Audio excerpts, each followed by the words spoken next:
फातिमा की रानी माँ, प्रभु यीशु की माँ, आसरा तू ही है माँ।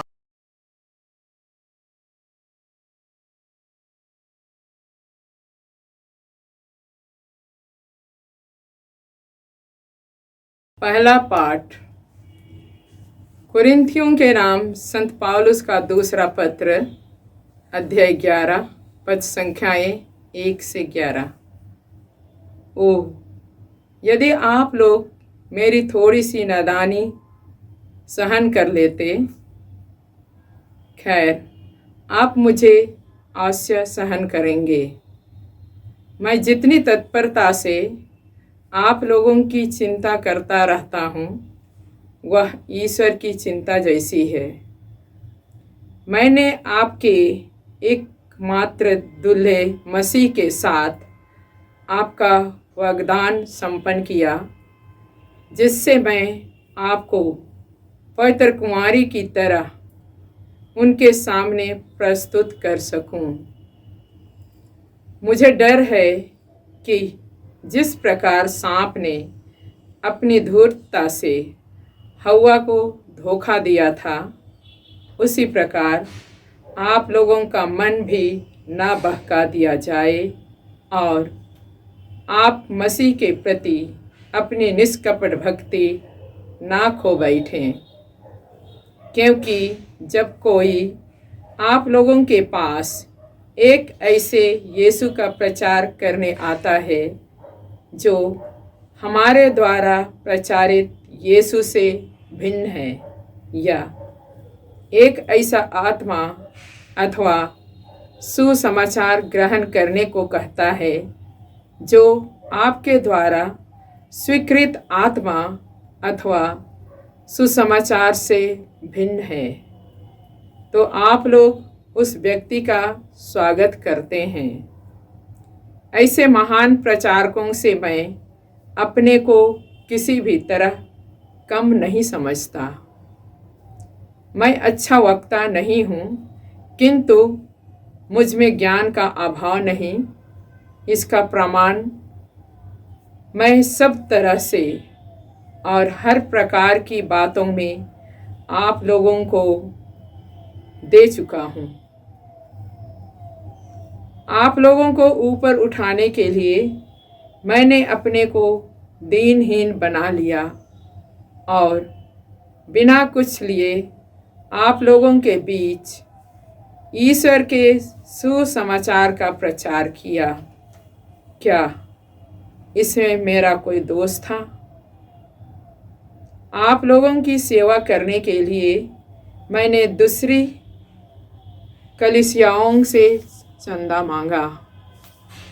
आप लोगों के यहाँ रहते समय जब मैं आर्थिक संकट में पड़ जाता था, तो मैं किसी के लिए भी भार नहीं बना। मकेदोनिया से आने वाले भाइयों ने मेरी आवश्यकताएं पूरी कर दी।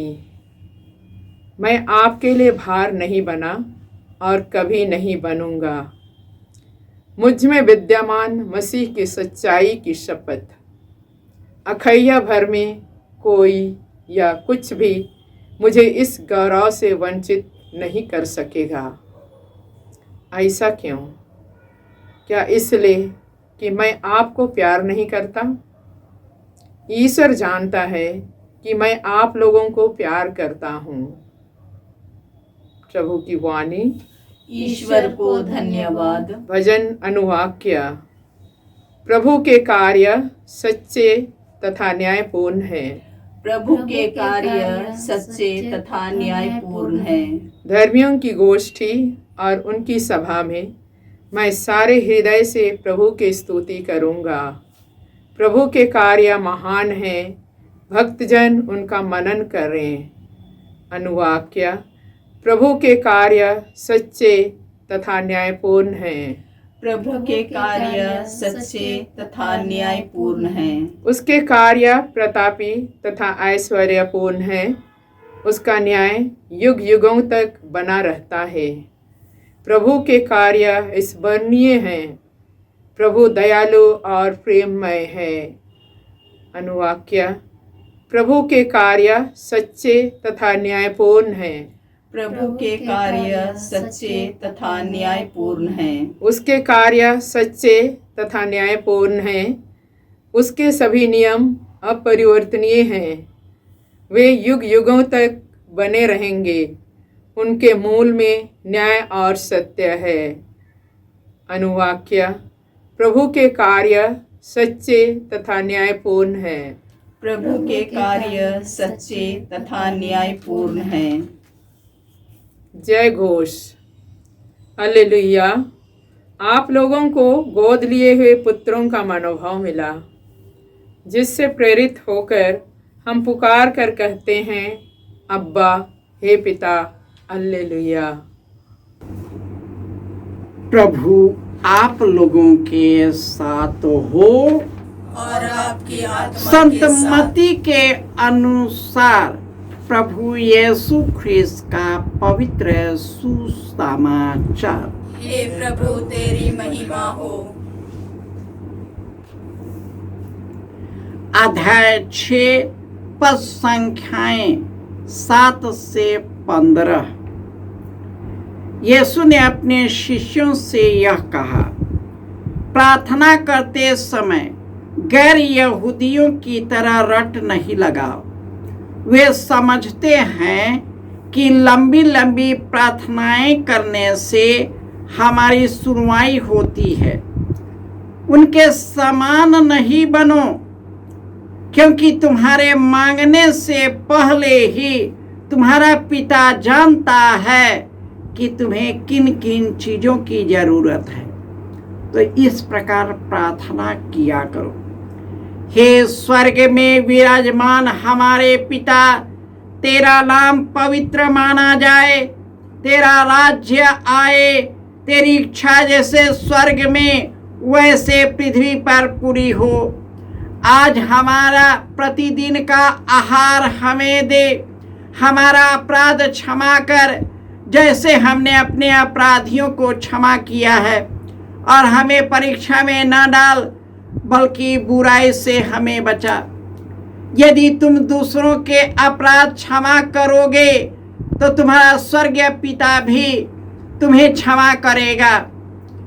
परंतु यदि तुम एक दूसरे को क्षमा नहीं करोगे तो तुम्हारा पिता भी तुम्हारे पाप क्षमा नहीं करेगा। यह प्रभु का सुसमाचार है। हे क्रिस्त तेरी स्तुति हो। क्रिस्त में प्यारे भाइयों और बहनों, हमारा ईश्वर प्रतापी और ऐश्वर्यपूर्ण है। उसका न्याय युग युगों तक बना रहता है। प्रभु के कार्य स्मरणीय है। वह दयालु और प्रेममय है। वह सच्चा और न्यायप्रिय है। उनके नियम अपरिवर्तनीय है। वह युग युगों तक बना रहता है। उनके मूल में न्याय और सत्य है। प्रतापी ईश्वर का यह सब वरदान हमें प्रभु यीशु से मिलता है। और जो कोई ईश्वर की शिक्षा से दूर है, वह गलत मार्ग की ओर ले जाता है। यीशु ने कहा है, मेरी शिक्षा के द्वारा तुम शुद्ध हो गए हो। और यीशु के वचन जो शब्द है वह आत्मा और जीवन है। इस प्रकार यीशु ने आत्मा से प्रेरित होकर अपने प्रतापी ईश्वर से जुड़कर यह कहते हुए हमें प्रार्थना सिखाया है कि हमें गैर यहूदियों के जैसे लंबी लंबी प्रार्थनाओं मंत्रों का जाप करके प्रार्थना मत करो। वे सोचते हैं कि लंबी लंबी प्रार्थनाएं या जाप करने से उनकी सुनवाई होती है, क्योंकि तुम्हारे मांगने से पहले ईश्वर जानता है कि तुम्हें किन किन चीज़ों की ज़रूरत है। यीशु ने इस तरह प्रार्थना सिखाया। स्वर्ग में विराजमान ईश्वर जो पवित्र है, वह राज्य इस पृथ्वी पर पूरा हो जाए। प्रतिदिन का आहार मुझे दे। हमारे पापों को क्षमा कर, जैसे अपने अपराधियों को क्षमा कर। हमें परीक्षा, प्रलोभन और बुराई में पड़ने न दे। और यीशु बोलते हैं, यदि तुम दूसरों के अपराध क्षमा करोगे तो स्वर्गीय पिता भी तुम्हें क्षमा करेगा। यदि तुम एक दूसरे को क्षमा नहीं करोगे तो मेरा स्वर्गीय पिता भी क्षमा नहीं करेगा। आज यही तो सबसे बड़ी दिक्कत है, क्षमा करना। कैसे कर दे फादर? इतना दुख दिया है फादर, क्या बताऊं, मेरा जीवन नरक बना दिया। तो हम उसी दुख में ही जीते रहेंगे, उसी दुख में ही फंस जाएंगे। वही दुख हमें दलदल में ले जाएगा और वही दुख हमारी मृत्यु का कारण बनेगा। जब हम क्षमा करते हैं, स्वतंत्र हो जाते हैं। ईश्वर जो पवित्र है, जब तक उसका पवित्रता और स्वर्ग राज्य हमारे जीवन में, हमारे घर परिवार में, हमारे बाल बच्चों में, हमारे समाज में नहीं आता, तब तक वह राज्य, तब तक हम ईश्वर के कार्य नहीं कर सकते। हम वही करेंगे जो संसार कहता है, संसार बोलता है, जो सब लोग कहता है। परंतु जो ईश्वर कहता है लोगों से भिन्न है, संसार से अलग है। यही कारण है कि यीशु की शिक्षा जो हमारे अंदर में प्रवेश कर गया है, उससे हम पवित्र किए गए हैं। वह पवित्रता बननी चाहिए। हमें उन लोगों के में नहीं फंसना है जो गलत शिक्षाओं के द्वारा लोगों को भ्रमित करता है, यीशु के मार्ग से उन्मुख करता है। इसलिए हमें आत्मा में सजग होने की जरूरत है। हमें आत्माओं को परख करने की जरूरत है और ईश्वर की कृपा में बढ़ने की जरूरत है। तभी हम ईश्वर की कृपाओं को ग्रहण कर सकते हैं और उन कृपाओं से जो वरदान हमें मिला है, उन कृपाओं के द्वारा, उन वरदानों के द्वारा हम एक दूसरे की भलाई करते हुए ईश्वर की संतान बन जाते हैं। हम जानते हैं कि इस दुनिया में आते हैं लोग हमारे रूप में नहीं हैं, फिर भी हमें एक दूसरे को प्रेम करना है, एक दूसरे को ग्रहण करना है और ईश्वर की करुणा में निरंतर बढ़ते रहना है। जय यीशु।